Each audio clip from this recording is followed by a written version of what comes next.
What's up, everybody? Truth Seeker here. Today I'm going to show you testimony and confessions that most people will never see, and that a lot of powerful people would probably prefer you never to hear. This video contains disturbing descriptions involving children, ritual abuse, and murder, so consider this your trigger warning and viewer discretion is advised. This is not entertainment, this is evidence. You're about to hear from Paul Bonacci, a victim of the Franklin Child Trafficking Network, describing what he says happened to him and another boy inside the walls of Bohemian Grove, being caged, humiliated, forced to take part in what can only be described as a snuff ritual while camera crew filmed everything. You'll also hear about another child, 10-year-old Kevin Andrew Collins, one of the first milk carton kids who vanished from San Francisco bus stop in 1984 and was never seen again. A man named Peter Chernoff has gone on record saying he helped kidnap Kevin and delivered him to Bohemian Grove, claiming he witnessed his ritual murder and that it was done for Michael Aquino. Let's go ahead and roll the video.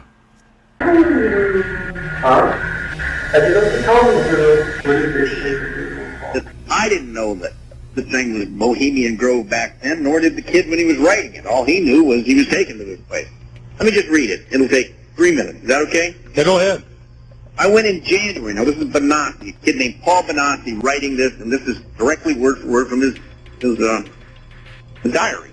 I went in January of '84 on every trip. I was paid by men King knew for sex.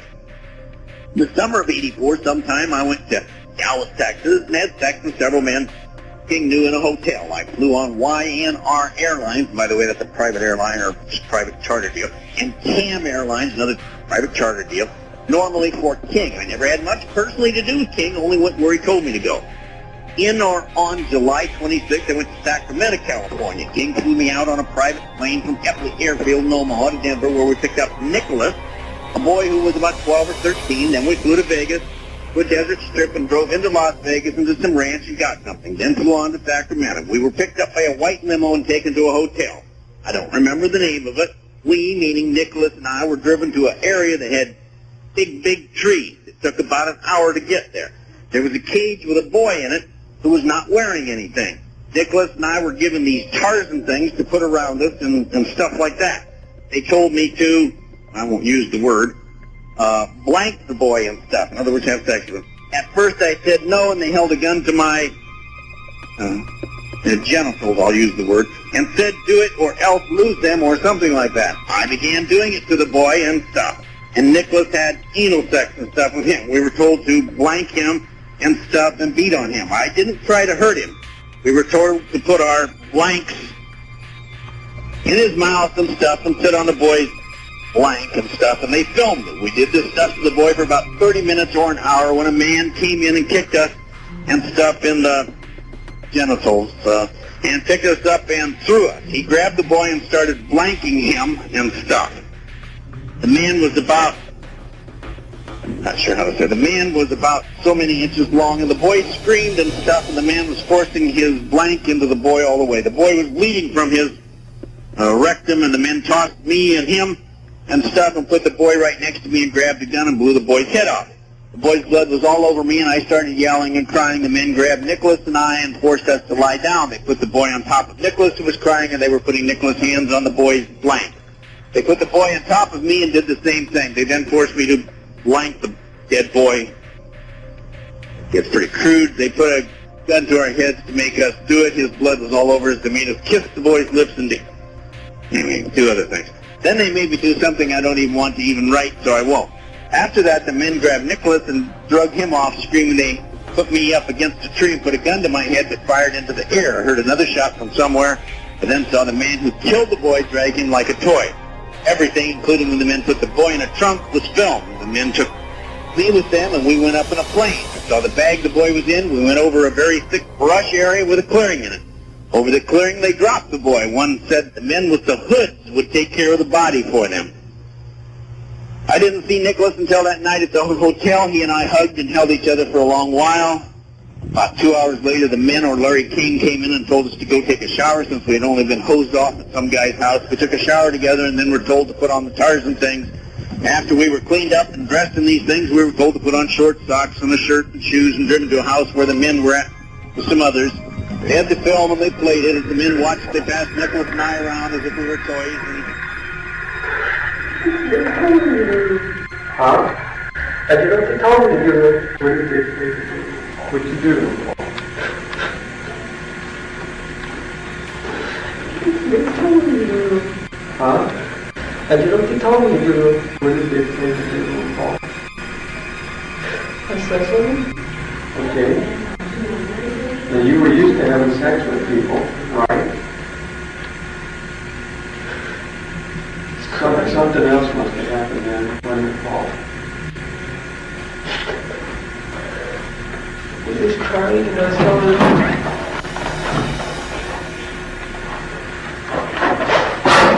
Telling me that, you know, I told the guy, I said, I don't want to do this, I don't want to do this. Don't think you're going, do it or else, or we'll finish you too. Who's telling you this, Paul? The guy that was directing his thing. Says you either do this or we're going to kill you too.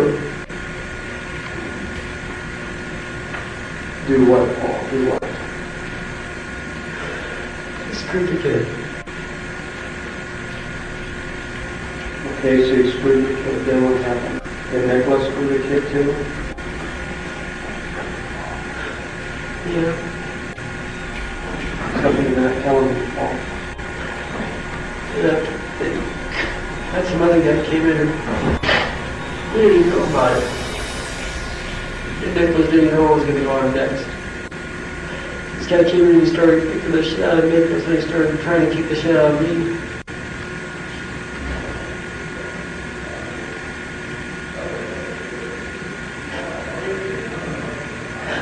He started beating on this kid. He started beating on him. Who started beating on him? This guy that was with the film crew and stuff, he came in and he started having sex with this kid. Okay. Waiting. Waiting from where? Right there. Okay. You okay? And then this guy dragged him around. Are you in the cage? He started dragging him around. He kept being, he was dragging the kid around, he was trying to sex with him. Just tossing his foot around like that. Where's he go? He was tossing his kid around like it was a bag of potatoes or something. He started slamming him all over the place. Then he came back and he started kicking the shit out of me again. He started kicking my head. I started to do something to hit with a stick. Right in the balls and took it back. Then he took me and Nicholas and shoved us in the cage. And he took this kid and he sat there and sat him up. Sat him up? Right next to the cage, and then he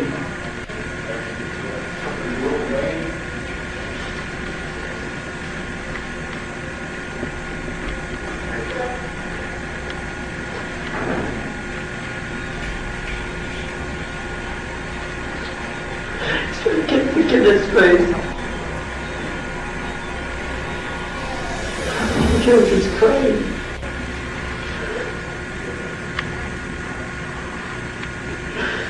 I kept yelling at the guy selling us, I said, kill him if I got a hold of him.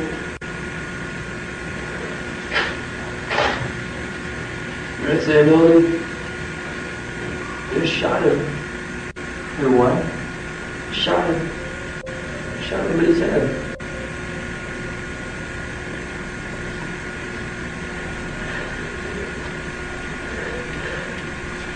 Right after that, I tried to kill myself.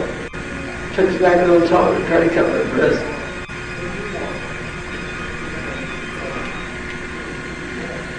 Who shot him, Paul?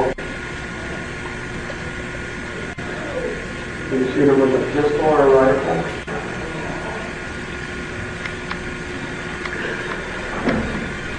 Yeah, pistol.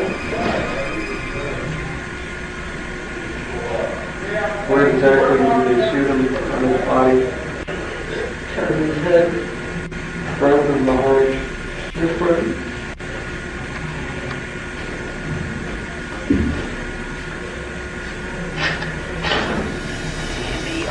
Of your case, I remember you telling me clearly that at first, when you started looking into these facts, there was nothing in your person that would believe the story that this young man told you. Yet, as you dug into it, what did you find, John, as you dug deeper? Well, we'll start at the beginning. You said it right. In fact, that's how I got involved, because when some strange stories started filtering on the street from these young people after this Franklin credit union had been raided back when the credit unions were collapsing and all kinds of terrible things were occurring. I was one of the first ones that stood up publicly and said, well, this all has to be just a lot of fantasy and nonsense, because if anybody really seriously believes the stories that are coming out on the street from these kids, I said, well, if you really believed it, I said, then I'd be the first one to step forward and insist we do something about it. But this is like La La Land. Well, I got a letter from some kid that had been arrested on the night of the Franklin raid, when the feds raided the credit union, and he had been picked up that night and put in jail on some spurious grounds that he touched, kind of like Foley, that he touched his cousin on the outside of his pants in the wrong place or something. Anyway, and so the kid wrote me a letter and said, well, Mr. DeCamp, I read your stuff and heard about you, and if you'd come talk to me, I could tell you where to find some stuff that would prove it's not just fantasy or la-la land like you claim. And I thought, well, I better put my actions where my mouth has been. So I went to Omaha, where he was locked up, and visited with him, and he had some strange stories. But more important than anything else, some things that, locations he told me where he had hidden certain things. And if I'd go and look at those places, I'd find these things.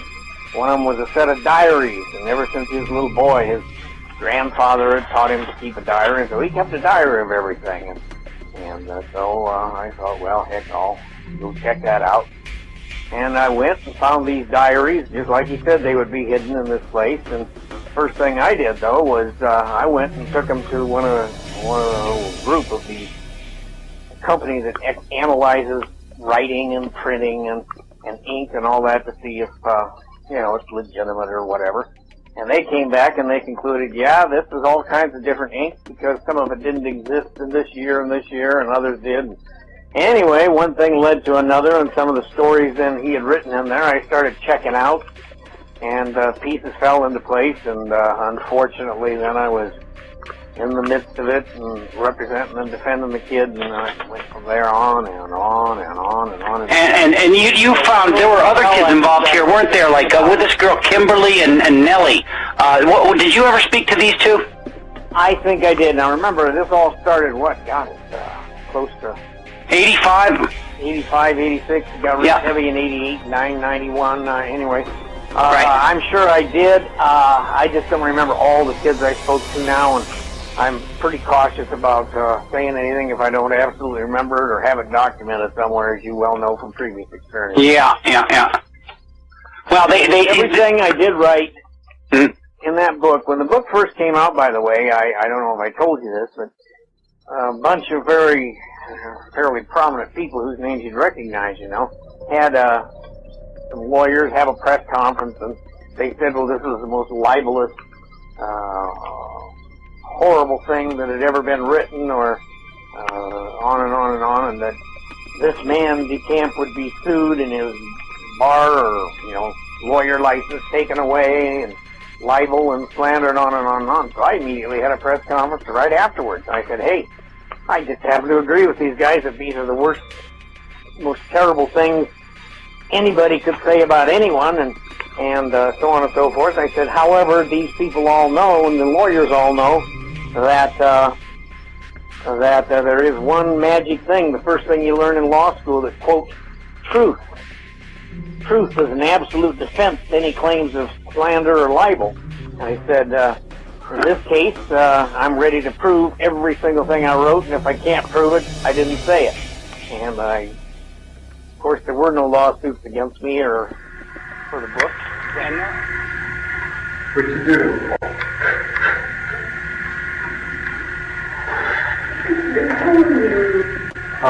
So now let's go ahead and get into Kevin Collins. Now, I remember first hearing about Kevin Collins from this interview that happened at Bohemian Grove. This man's name is Peter Chernoff, and he's gone on the record saying he helped kidnap Kevin and deliver him to Bohemian Grove, claiming he did it for Michael Aquino. It was Kevin Collins, and I've also made this very public that I was one of 3 or 4 people that kidnapped him off the streets of San Francisco. And so Kevin Collins was chosen by Michael Aquino, and because he was a Catholic young virgin boy. And he was, I named you the names of who was all involved.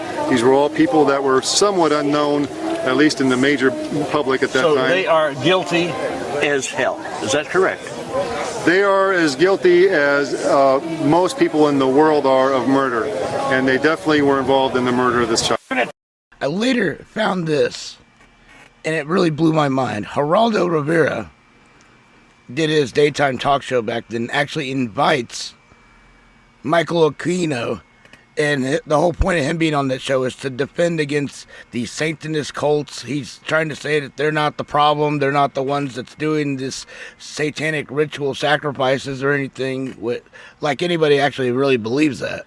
Geraldo, though, for some reason stands up for him, but they literally invite Ted Gunderson onto the show. So Ted Gunderson is literally sitting next to the guy that was literally a part of the Finders and didn't even know it at that time. This was like a sick, twisted inside joke. And it almost makes me believe Geraldo is in on it too. He's like, everybody was in on it back then.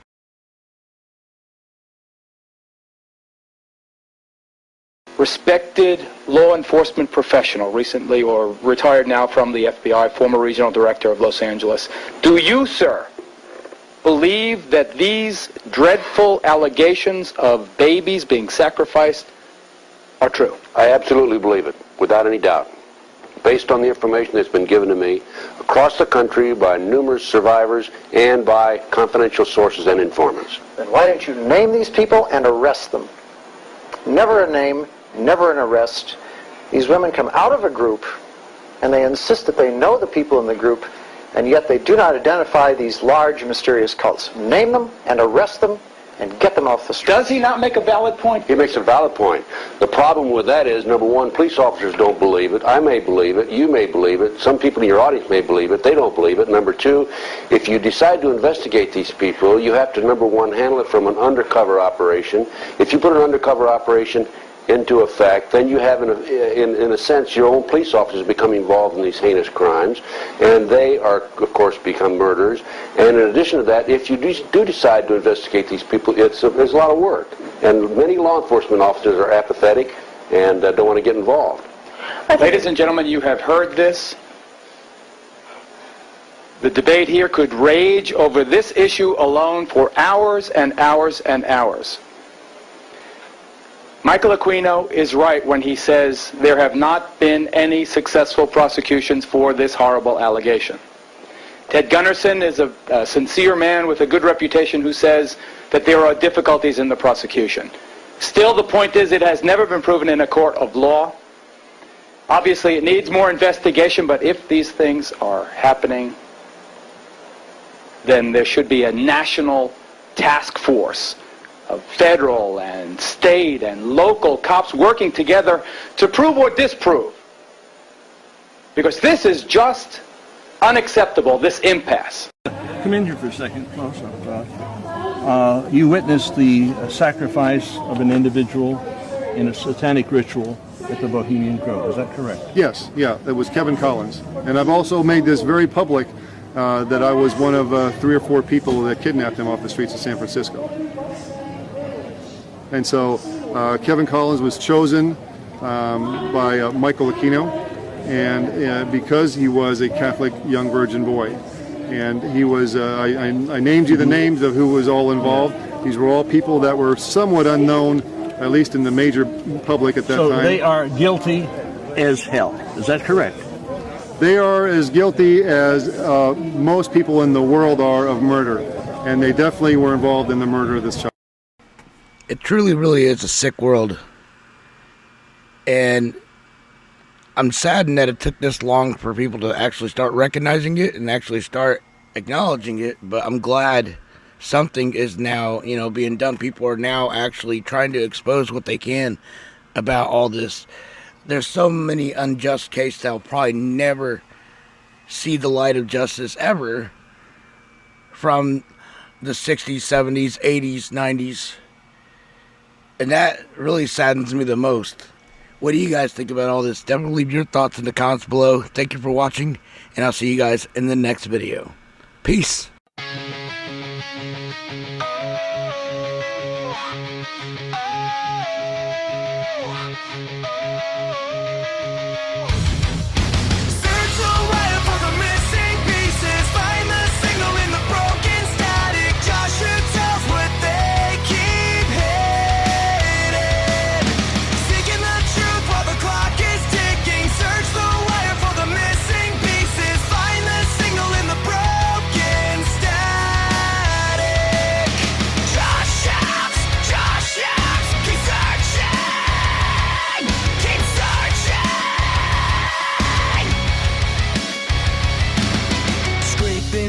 From redacted file, they lock the doors while he picks the dial. Watch the firewall crumble fast. Nothing built to hide can ever last. Search the wire for the missing pieces. Find the signal in the broken static. Joshua tells what they keep hidden.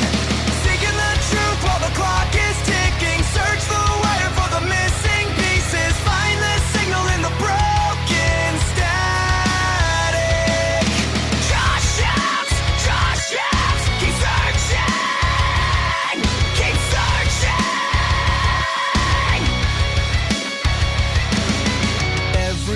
In one single place, no more lies on a suit and tie face. Joshua News running day and night. Joshua News keeping up the fight.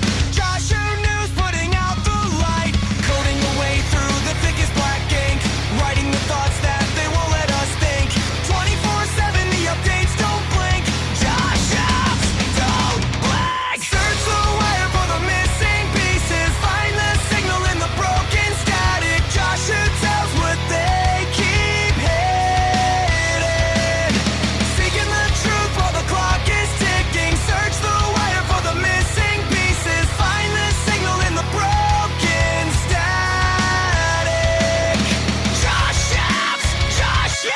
keep searching. Keep searching.